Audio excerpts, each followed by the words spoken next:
Today, we are reviewing the 1981 John Landis classic, An American Werewolf in London.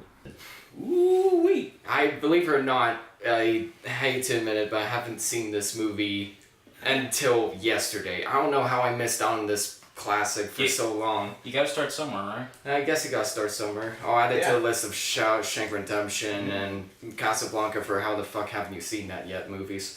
Yeah. Actually, it's weird because this is like the second thing I've seen John Landis involved with werewolves. The first one was the Thriller video, for God's sakes. And the second thing you've seen Frank Oz guest star in a John Landis film, Yeah. no less. Yeah, well, Frank Oz and John Landis are friends, so I wouldn't be a surprise considering the other films he showed up in. I also noticed there just happens to be some TV footage of the Muppets showing up. Hey, don't let me call my lawyer there for a second, eh? Oh, gee, people are getting murdered there, eh? Oh, I think we just turned the cops from Furco for a second there. Yeah, it's a bit of both. Oh, really? As in fact, you hear this a lot, and I love hearing this story. Like, it all started when John Landis was, I think, a production assistant on second unit of Hogan's Heroes. Really? Okay. Or Kelly's Heroes. I don't know. You can... We'll find out later.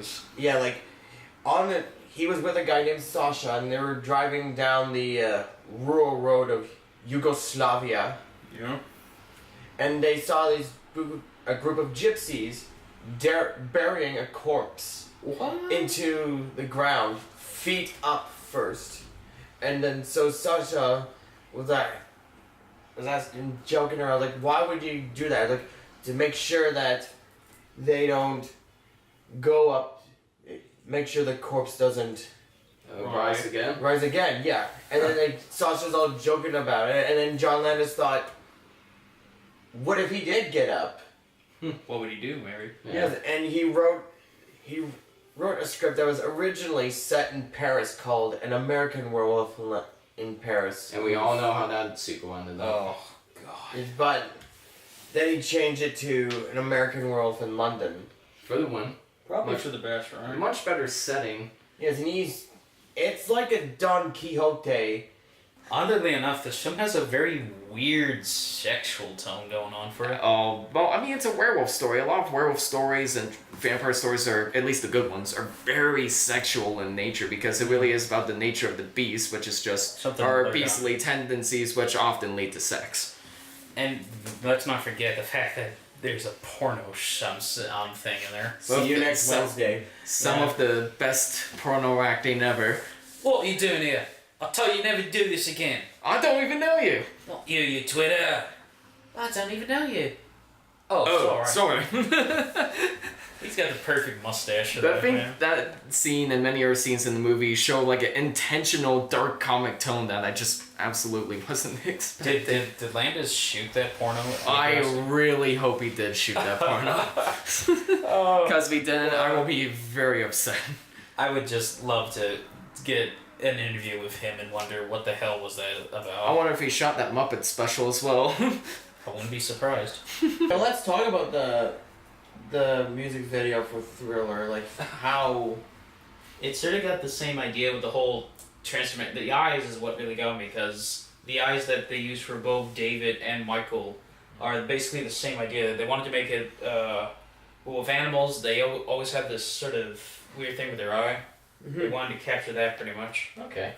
And also kind of has that similar dark comic vibe to it, and pretty over the top as well. To make it feel like you shouldn't take it seriously whatsoever, while still being a little creepy to watch. Michael Jackson wanted John to direct after seeing An American Werewolf in London. They also both those things seem to have a kind of a homage to sort of older kind of classic films of horror, like The Wolfman, Night of the Living Dead, some of Vincent Price's Hammer kind of productions he did. Like, you can tell right from the get-go that this werewolf movie is not going to go the way of other werewolf movies, because most of these open up on a dark, stormy night, or the dark, foggy streets of London, or something along those lines. It starts in the country. Exactly. It starts in the countryside with some country music playing in the background while two silly, horny American teenage boys. I swear this isn't Blues Brothers, I swear.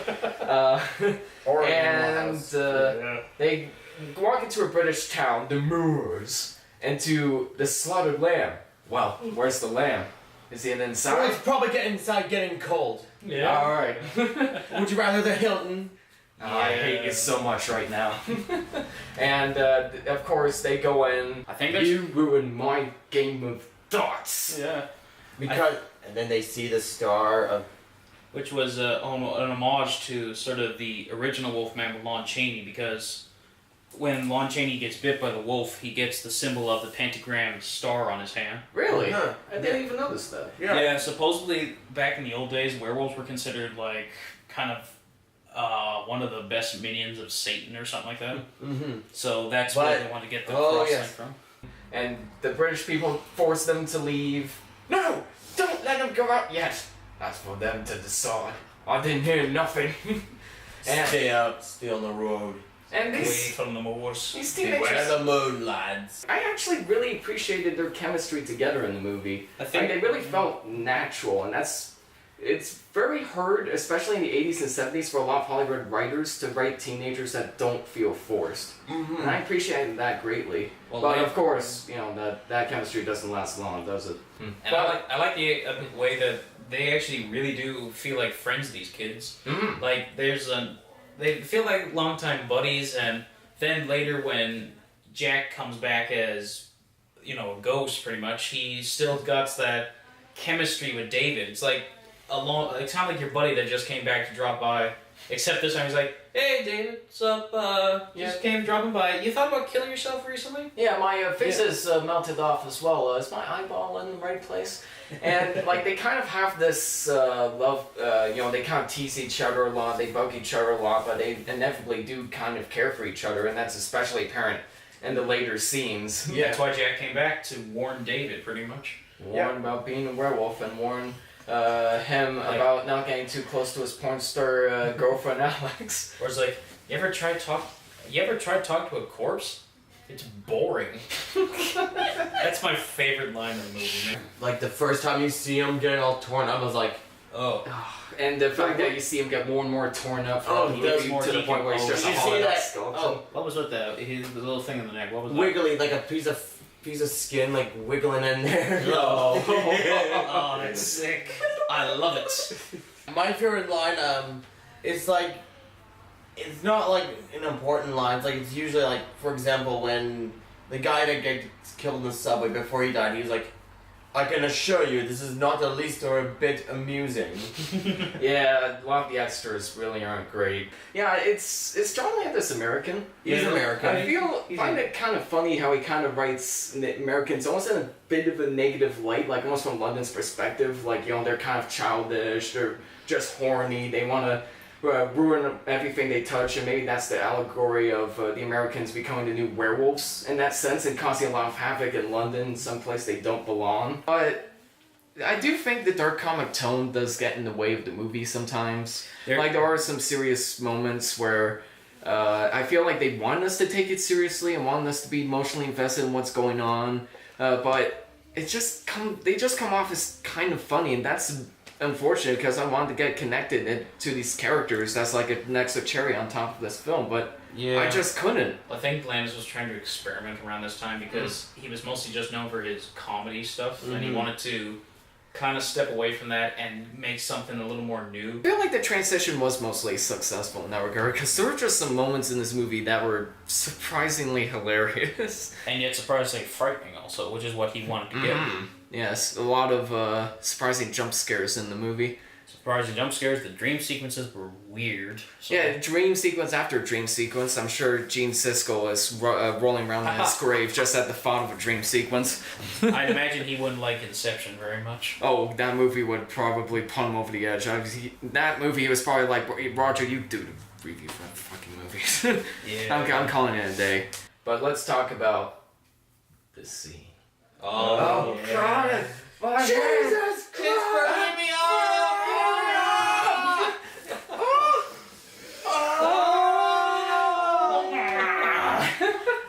Okay, I apologize to whoever has to edit the gag reel for that. But somehow that scene has aged just like a fine wine. Oh, yeah. You know, I don't want to say, oh my god, practical effects are always best. CGI is just total fucking shit. No, I don't want to be that kind of guy, but it is total fucking shit. But in this instance, practical effects really do sell the emotion and the pain of the scene, not just the amazing practical effect work by, who'd you say did the practical effects again? The man, the legend, Rick Baker. Rick Baker.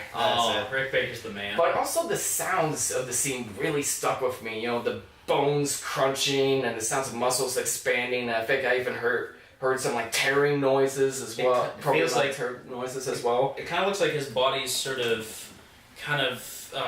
morphing with it, so it doesn't look like it's tearing it, except maybe when his nails come out. But other than that, it's just his body morphing. Really, I haven't seen that in a lot of. I feel like a lot of CGI transformation scenes, they aren't just only missing the obviously necessary visual quality to it, but also the sounds like that. When somebody transforms into a werewolf and say Van Helsing, it's just like, alright, I'm a werewolf now, let's go kill some bitches. But this, it's a slow and painful process. Even when he's doing it in the theater, when we don't see it, he's still just, God, I'm burning up! Well, wait, how long did that scene take to shoot exactly? It takes him like about, I believe, a week or so. So that was a whole week, right, basically? Yes. Yeah, the sad part is that probably wasn't enough time. It's and probably like, still more than that. not John Landis, Rick Baker was fresh off of another big popular movie. What was that? Star Wars. So he just came off of Star Wars and now he's doing this sort of low-budget kind of horror film? He probably came off the Muppets too to get Frank Oz in the movie just to show up for one scene, and then ironically cut to the Muppets. He was, but Rick Baker was supposed to help do like the werewolf transformation for another werewolf movie. Oh, wasn't that the remake of The Wolfman? Nope. Oh, The Howling. Oh, really? But he gave it to his protege, Rob Bottin, who would later go on to do special effects for The Thing. Oh, wow. Damn. That's cool, Guy man. had a promising career. And then later when we see the werewolf in the streets of London, it's really kind of amazing. It really is, although I do feel disappointed that they had to resort to the cliche of introducing people just to die seconds later. Mm-hmm. It's like, I don't know anything about these characters. Guess they're gonna die, and of course they do. Although they do show up later in a rather interesting porno scene. That's the most funniest scene I've ever seen. Mm-hmm. But at the same time, it's one of those scenes where you wonder if you should laugh or should you cry, because this is really kind of horrible. Like, is Alex his name? No, God, no, that's the porn star's That's name. the hot girlfriend. It's his nurse girlfriend. No, it's David. Because David is having to deal with this emotional trauma of what he just committed. Yeah. But at the same time, it comes off as kind of funny because you have a couple blood-drenched British couples going like, "Hello there." We're here to convince you to kill yourself. Yeah. Isn't that lovely? You must take Go- your own life. No pleasure to meet you. A pleasure to meet you, Mr. Dyke. But I feel like that was a perfect blend of dark comedy and seriousness. Like, it felt intentional. It didn't feel like they just screwed up the tone again like some of the other scenes in the movie. Actually, speaking of which, I don't know. I was thinking the actor who plays David. He looks kind of familiar. Have I seen him somewhere before? Like, where did he get his start exactly? Oh, It almost looks like Dr. he came... Pepper. Oh. The What? Dr. Pepper commercial. He got his start in a Dr. Pepper commercial. Hey, you gotta start somewhere, man. Landis was probably just drinking, and while watching, he's like, that why is He's what- on That man right there in the red coat. That's what I want in this movie. It's a Dr. Pepper commercial. I don't care. This movie is perfect. I want him in this movie. It's not a movie. I said put him in the movie. Yeah. But it ended up working in the end. Because he sells his character really well when a lot of extras really don't sell their characters too well. I love that scene where he's in that British subway with all the punks everywhere. Yeah. It's kind of cool watching It that. really does give a unique atmosphere to werewolf movies because we almost always get them set in classical settings or Victorian era settings. And for once, just to have it, even in like the 80s, it's just so original. Like, I haven't really seen a werewolf movie tackle a more modernized setting since the Werecar episode of Futurama. Yeah. Give or take, yeah. Yeah. So, with all that said, what would you guys have to say about the films, really much? What would you have to say, Aaron? It's one of my favorite horror movies of all time. Ooh, That's. I mean, what would make you say that exactly? It's got everything that I wanted in a horror movie. It's got great scares. It's got some gallows humor. Mm-hmm. Some gallows humor. A lot of gallows humor. Amazing special effects. Yeah, that's true. And a story that you can get behind. Exactly. It is an interesting mix of classical and more modernized story in that sense. And like how it makes you confused, like, is it too scary to be funny or is it too funny to be scary? Which is what a lot of good dark comedies are supposed to do. Yeah, I can. The only horror movie that I can think of that has the same tone as American Werewolf in London is Shaun of the Dead. Yeah, but I can see where Edgar Wright got inspiration for that film. Okay. What would you give American Werewolf out of 10? I don't care if you think I'm being too soft. I would definitely give it a 10 out of 10. That's fair. Let's see. Well, with me personally, I really do like dark comedies like these because they're not really a lot of them. There's not a lot of them, and when they do come around, it's always a joy for me to watch. And this is one of my most favorite ones, and I've seen a lot, but this is one of my personal favorite dark comedies that I really do enjoy. The effects that Rick Baker made will stand the test of time for me, and it's like the one scene that every person that wants to make a werewolf film, they always look back at that scene for inspiration. Oh, absolutely. And dark comedy, no less. Yes, and like I say, I like David. I really feel bad for him, and I love the chemistry he has with Jack and his girlfriend. So because of that, I'm going to give it a 10 out of 10. Yeah, dark comedies are my bread and butter, so as I was watching this film and when I found out it was black comedy, I felt like I just hit the jackpot. You know, this film really wasn't what I expected in the slightest. When people said it was going to be funny, I thought it was just going to be unintentionally funny, like Nicolas Cage's masterpiece, The Wicker Man. Or Trolls 2. Yeah. And while I feel like the tone gets in the way sometimes and the ending, I'm not going to talk about the ending in case for some reason you haven't seen this film, like I have. But, I mean, up until this point. Yeah. But talk about an abrupt ending if there ever was one. It felt like the cast and crew were just like, fuck it, we're done. Clock out early. But we have a few more scenes to shoot. Alright, it's 4 o'clock, we're clocking out early. But despite all that, I'm going to give this film a 7.5 out of 10. Okay. Definitely check it out if you're a film buff or if you just like weird ass shit like I do. Yeah, totally. Hope you guys enjoyed this video. If you did, hit the like button if you haven't already. And don't forget to hit the subscribe button and the bell to get the notifications. Follow us on Facebook, Instagram, and we have a Patreon. So if you like what we're doing and you wanna give us a tip or a few, go on ahead. Right. I'll see you guys next time. Take care. See you later. Don't go out at midnight, everybody. And beware the moon. Yeah. Yeah.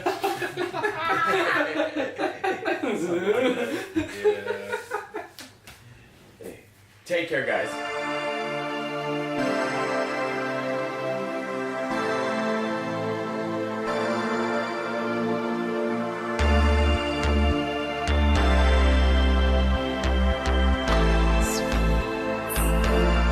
Sweet.